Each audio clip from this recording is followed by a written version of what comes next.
Ele não confessou absolutamente nada. Era um documento que já estava vinculado a ele, que desde o ano só passado... Só pra gente sempre, como eu até falei pro senhor de algumas vezes, tudo que a gente fala aqui, que o senhor fala mídia, a gente só analisa o material das investigações, né, dos investigadores. Então, quem descobriu o plano Punhal Verde e Amarelo foi a polícia, o senhor sabe disso, o senhor tem todos os documentos, inclusive o senhor está correto, a gente já debateu isso em outubro aqui, mas só para deixar claro que nós não tem mídia nesse caso, é o que os investigadores trazem e a gente está analisando.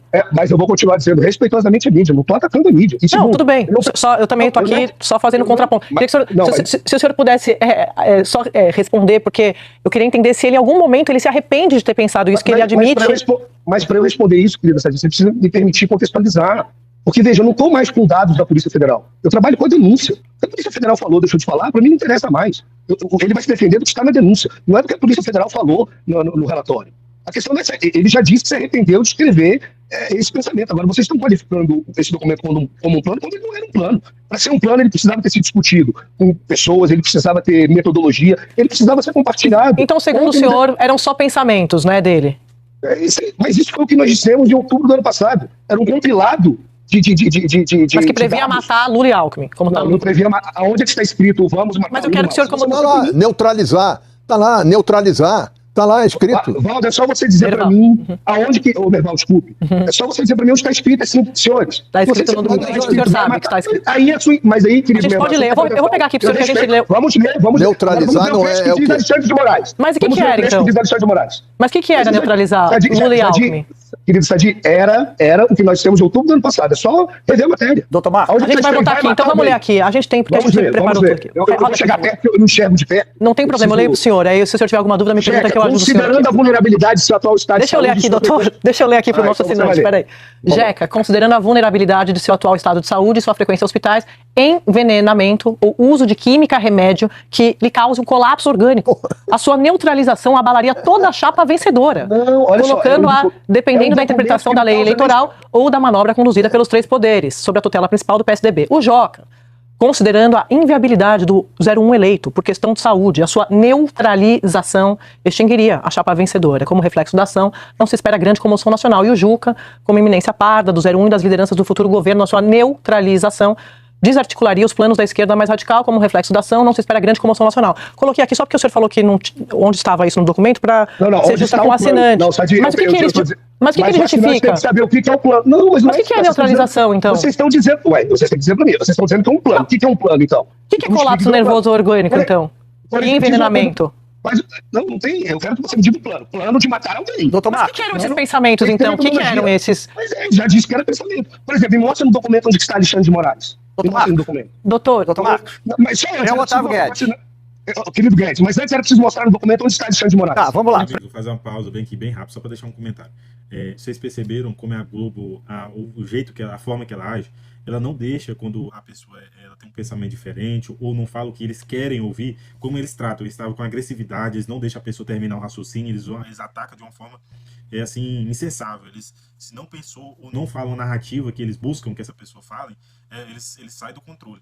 Então, isso que está acontecendo. Isso que está acontecendo e vai continuar acontecendo quando a pessoa não fala o que eles querem. Eles vão, não deixa a pessoa concluir o raciocínio. Vocês perceberam isso? Vão continuar acompanhando só para vocês ver como eles são militantes, como eles não concordam em ter um pensamento diferente. Tem que ser igual ao pensamento dele. Pronto, acabou. Primeiro, vamos voltar para o documento. Vamos voltar para o documento, então, doutor. Por que o seu cliente pensava em pistola, fuzil, metralhadora, lança-granada ou lançador de foguetes? Para que tinha isso nos pensamentos mórbidos do seu cliente? Não tem. É um pensamento que, se fosse mórbido, a denúncia teria que ter atribuído a ele tentativa de homicídio. Simples. Bom, a denúncia não imputa a ele tentativa de homicídio. Bom, sobre Alexandre de Moraes, o que a denúncia diz sobre o seu cliente? Diz que ele era o responsável, diz que o plano era para neutralizar autoridades públicas centrais do sistema democrático, tramar contra a vida de Alexandre de Moraes e dos candidatos Luiz Inácio Lula da Silva. Blá, blá. Aí o senhor pergunta, cadê o Alexandre de Moraes? A denúncia diz que o seu cliente coordenava as ações de monitoramento e neutralização de autoridades públicas. Então, o desdobramento do plano Punhal Verde e Amarelo foi o Copa 22. E a denúncia, o seu cliente está no banco dos réus, porque ele, segundo o Ministério Público, coordenava o monitoramento e a neutralização, entre eles do Alexandre de Moraes. Aí é que entra. Alexandre de Moraes. Querido Guedes, eu posso esclarecer. Primeiro, era melhor botar o trecho do depoimento dele que esclarece isso que você falou. Primeiro, não tem conexão desse arquivo eletrônico com Copa 22. Isso já foi comprovado, inclusive, com a leitura da denúncia coletiva do CID. Então, vocês estão um pouco atrasados, eu peço que vocês vejam isso. Segundo ponto, ele esclareceu, e o Mauro Cid também esclareceu, ele não fez parte de coordenação e monitoramento de absolutamente ninguém. Quem disse isso foi o Mauro Cid, não sei o que eu estou dizendo, não. Eu me neguei o Cid. O ministro, inclusive, coletiva presidida pelo excelentíssimo ministro Alexandre de Moraes. Então, eu quero que, repito, primeiro, não existe conexão entre o documento e Copa 22, isso é fato incontroverso, querido Guedes. Isso é fato, eu peço a condenação do meu cliente, mas, doutor, se tiver conexão. Sabe que eu queria que o senhor voltasse um pouco, porque ainda não ficou claro, talvez para o nosso assinante também. Quando ele fala em neutralizar, como foi impresso isso, né? A gente tem as datas aqui, a gente vai falar disso daqui a pouco. Mas esses documentos foram impressos no Palácio do Planalto, como o senhor sabe. Ele... Peraí, eu queria pedir pro senhor para terminar a minha pergunta, aí o senhor responde, que aí eu sei, é difícil, mas espera. Eu não consigo responder que vocês não deixam. Não, é porque o senhor não respondeu a pergunta que foi feita, eu só tô voltando nela, só isso. Eu respondi a pergunta que foi feita. Não, eu perguntei se ele se arrependeu de pensar isso nas conversas com o senhor. Ele se arrependeu de escrever o pensamento. Não, de escrever, mas não de pensar. De digitalizar, ele falou. Dispensar o quê, querido Guedes? Dispensar o quê? Eu não entendi. Não, a Sadia não está perguntando se ele se arrependeu de digitalizar, porque digitalizar, ele, na minha opinião, sai da cogitação e entra no planejamento. O senhor sabe disso. Mas agora, eu queria que o senhor explicasse por que ele mandou a seguinte mensagem para o Mauro Cid no dia 8 de dezembro de 2022. Durante a conversa que eu, seu cliente, tive com o presidente, ele citou o dia 12, da diplomação do vagabundo, diplomação do Lula. Não seria uma restrição, que isso pode, que qualquer ação nossa pode acontecer até 31 de dezembro. E na hora eu falei, pô, presidente, mas o quanto antes, a gente já perdeu tantas oportunidades. O que o general Mário Fernandes queria colocar em ação e, segundo ele, consultou o presidente Jair Bolsonaro, que deu um aval para que acontecesse até 31 de dezembro. Qual era essa ação? Querido Guedes, vocês não viram o depoimento dele? Ele esclareceu isso, inclusive, com o magistrado. Ele esclareceu esse trecho que você leu. Então vocês vão ter que pegar, não posso falar por ele. Mas não é advogado dele, a gente está aqui, o assinante. Tomás, deixa eu explicar. O assinante não ouviu também o depoimento dele. Então essa aqui é uma oportunidade do senhor falar. Não, eu vou falar o que ele disse. Ele não tem nada de punhal ver. Se vocês me deixarem falar, eu vou conseguir falar, Guedes. Primeira coisa, você disse que digitalizar supera a cogitação. Quem diz isso não sou eu, direito penal. Tem absolutamente nada a ver o fato dele ter escrito em impresso que é superado a cogitação. No plano de vista da ciência penal. Com todo respeito, querido Guedes. Então, você me desculpe, você está equivocado do ponto científico penal. E fala isso com muito respeito. Segundo ponto, ele esclareceu isso ao magistrado e vocês tiveram acesso ao depoimento. Porque vocês acabaram de apresentar para o assinante um trecho. Por que não apresenta para o assinante, já que ele não sabe, o trecho dessa parte do depoimento que você me indaga? Mas eu explico, não tem problema algum. Não vai ser com as palavras dele, que qualquer dúvida é só botar para o assinante o interrogatório dele inteiro, é mais fácil. Por que não se bota para o assinante, por exemplo, o depoimento do Cid, que diz que ele não participou de monitoramento algum, que ele não tinha conhecimento algum? Por que não bota o depoimento do Cid perante o ministro Alexandre de Moraes, que demonstra que ele tratou com o Rafael Martins sobre o Copa 22? Nunca tratou de punhal verde e amarelo. Então eu vou tentar esclarecer, talvez não fique. Eu não me lembro todas as palavras que ele disse ontem, a gente saiu 22 horas e pouco da audiência, mas ele esclareceu que não tinha absolutamente nada a ver. Ele ouviu de corredor que tinha uma discussão a respeito desse decreto que se qualifica como minuta do golpe e disse que se alguma coisa, se o presidente tivesse direito de fazer alguma coisa, tinha que ser da diplomação.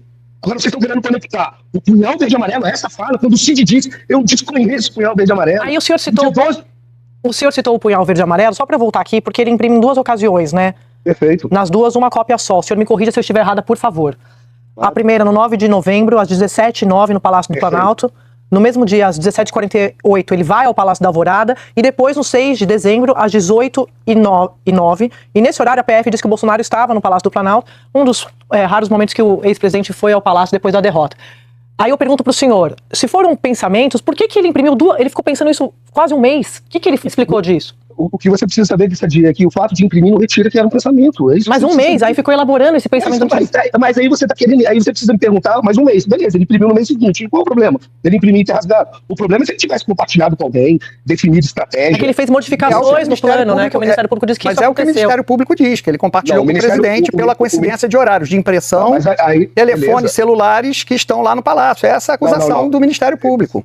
O Ministério Público, ele diz, e ele diz coincidência não nesse sentido, ele diz coincidência em relação a Rafael Martins. Se o Ministério Público vai condenar, dizendo, olha, essa coincidência aqui condena, ótimo. Eu queria que o Ministério Público apontasse. O que o senhor está garantindo é que ele ficou um mês com esses pensamentos que ele digitalizou, de neutralizar, que a polícia diz, e a PGR, que seria matar o presidente Lula e o Geraldo Alckmin, o vice-presidente, E depois ele fez modificações em dezembro, mas que ele não dividiu isso com ninguém. Era tipo uma espécie de diário, assim, que ele estava pensando. Ele não falou que modificou esse documento. Quem está dizendo que ele ia matar são vocês, não é ele nem o documento, eu respeito. Ele falou que fez modificações, doutor. Ele falou que fez modificações no documento do gabinete de crise, sabe? Vocês têm que ver melhor o depoimento Ele renomeava o arquivo com o nome dos carros dele. Isso é modificar. Modificar, sim. Não. Renomearam o arquivo. Então, ele mexia no arquivo, doutor. Não, desculpe. Não, isso é você que está dizendo, gente. Doutor Marcos,